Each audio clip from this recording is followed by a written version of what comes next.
So I saw Jen. Jen is a 22-year-old lady. Her reason to come into the emergency room was abdominal pain. In terms of her profile, she's previously healthy. In terms of medication, she's on the oral contraceptive pill and vitamin D, 2,000 units oral daily.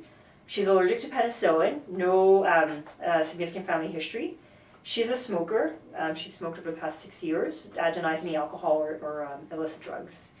In terms of her HPI, so Jen reports abdominal pain that started yesterday. It was largely periumbilical and dull. She says after 12 hours, the abdominal pain migrated to the right lower quadrant, at which point it became more sharp. She says that pain has been ongoing for 4 hours. She reports decreased oral intake for the past 8 hours. She also reports nausea, but denies any emesis. She reports 1 day of fevers, but denies any chills. She does say that she is currently sexually active, but she is on the oral contraceptive pill.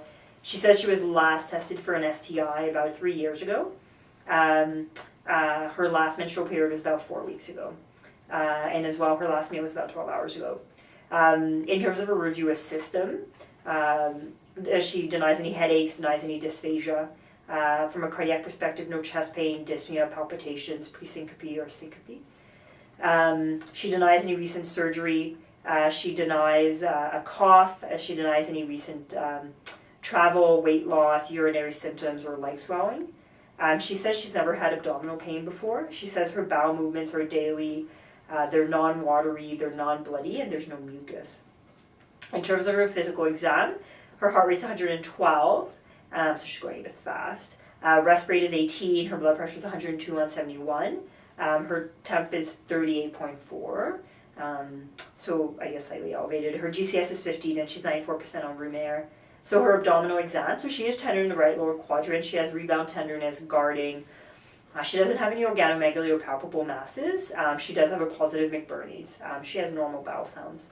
Her cardiac exam, she has a normal S1, S2, no extra heart sounds. Her JVP is probably 1 centimeter above cervical. Her rest exam, she has equal breath sounds bilaterally with no crackles or wheeze.